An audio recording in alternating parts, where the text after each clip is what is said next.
रूस और यूक्रेन के बीच जंग का आज 100वां दिन है। इस दौरान जहां रूस ने यूक्रेन के कई इलाकों पर कब्जे का दावा किया है, तो वहीं कई इलाकों में रूस की ओर से हमले तेज हो चुके हैं। जानकारी के मुताबिक रूस की ओर से निकोलेव और खार्किव में इस वक्त हम आपको मैप के जरिए बता रहे हैं कि ये कौन कौन से इलाके हैं। 100 दिन में भीषण जंग की स्थिति कहां रही, ये पूरा यूक्रेन का मैप है आपके सामने। और ये यूक्रेन के वो बड़े शहर, वो बड़े इलाके जहां सबसे ज्यादा टारगेट किया गया। मैं अभी इस वक्त आपका फोकस लेकर जाना चाहूंगी खार्किव से, क्योंकि राजधानी क्यू के बाद अगर सबसे ज्यादा कहीं पे फोकस किया गया तो वो था खार्किव।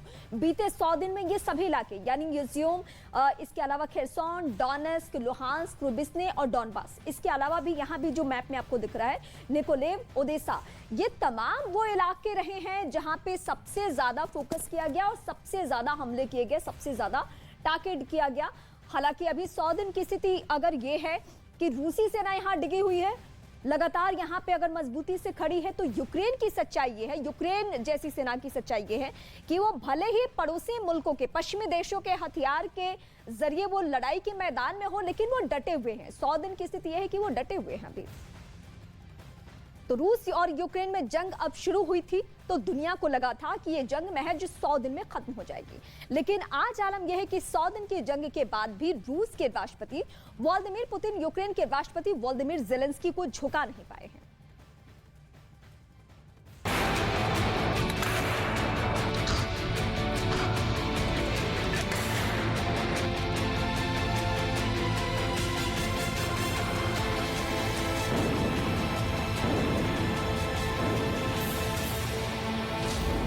यूक्रेन जंग के 100 दिन।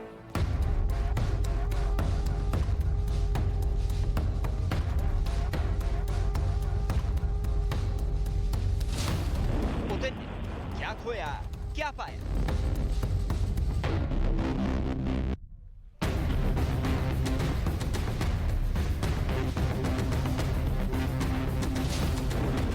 दिन कैसे टिके रहे ज़ेलेंस्की? क्यों नहीं ढहा कीव का किला? रूस दुनिया की दूसरी बड़ी सैन्य ताकत है, लेकिन बावजूद इसके रूस 100 दिन की जंग के बाद भी यूक्रेन के राष्ट्रपति वोलोदिमीर ज़ेलेंस्की को न तो झुका पाया है और न ही यूक्रेन की फौज की हिम्मत और हौसले को तोड़ पाया है।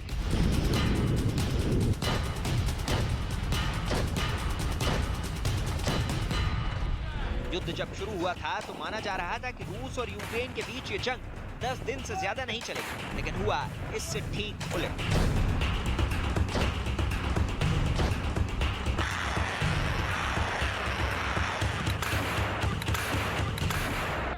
ऐसे सूरत-ए-हाल में सवाल उठना लाजिम है कि आखिर यूक्रेन ने कौन सी रणनीति अख्तियार की है जिसकी बदौलत यूक्रेन 100 दिन बाद अपने से कहीं ज्यादा शक्तिशाली रूस के सामने टिका हुआ है।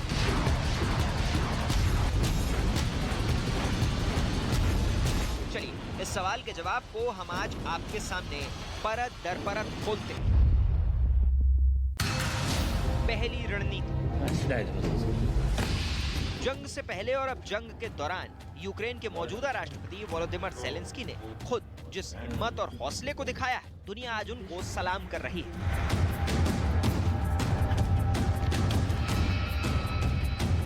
जंग के पहले दिन से ही राष्ट्रपति ज़ेलेंस्की अपनी सेना का हौसला बढ़ाते नजर आए और अमेरिका और यूरोपीय यूनियन के तमाम राष्ट्राध्यक्षों के कहने के बावजूद उन्होंने यूक्रेन की सरजमी को नहीं छोड़ा।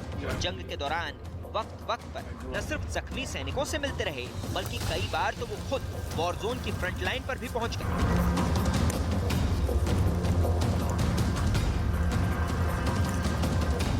आज भी वो जंग में रूस के खिलाफ मिल रही कामयाबी का श्रेय बहादुर यूक्रेनी सैनिकों को देते हैं।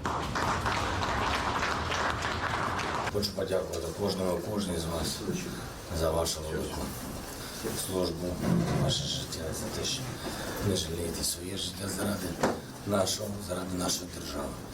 Дякую за захист незалежності нашої держави. Бережіть себе.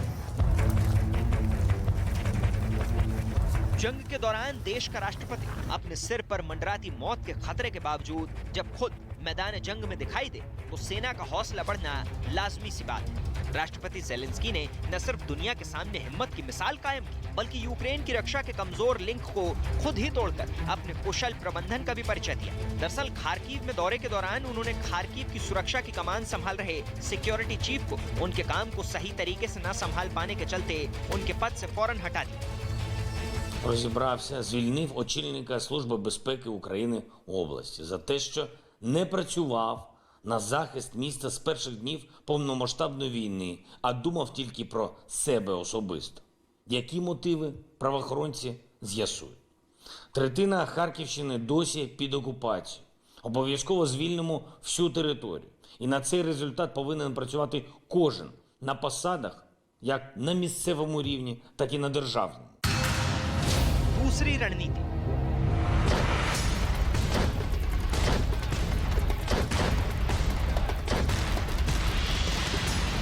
यूक्रेन जंग पर नजर रख रहे दुनिया भर के रक्षा विशेषज्ञों का मानना है राष्ट्रपति जेलेंस्की ने जंग की कमान अपनी सेना के जिन अफसरों के हाथ में सौंपी वो बखूबी अपने काम को अंजाम देने में जुटे हुए हैं। आइए अब आपका तारुफ टीम जेलेंस्की से कराए देते हैं। Volodymyr Zelensky, supreme commander in chief. General Valery Zaluzhny, commander in chief. Lieutenant general Serhiy Shaptala, chief of general staff. Lieutenant general Serhiy Naiev, commander of joint forces. Colonel general Alexander Syrskyi, army chief. Lieutenant general Mykola Oleshchuk, air force chief. Rear admiral Oleksiy Neizhpapa, navy chief. ये वो team Zelensky है जिसने रूस जैसे ताकतवर मुल्क की ताकतवर फौज ने जंग में यूक्रेन की सेना के रूस को कड़ी टक्कर के चलते अब रूस के राष्ट्रपति व्लादिमीर पुतिन ने यूक्रेनी सेना के टॉप कमांडरों का सफाया करने के लिए हंट टू किल यानी जान से मारने के लिए तलाश करने का मिशन शुरू कर दिया है और इसकी जिम्मेदारी रूसी सेना के डेथ स्क्वाड को दी गई है। जंग के दौरान राजधानी कीव में शहर की स्थापना की 1540वीं सालगिरह मनाई गई।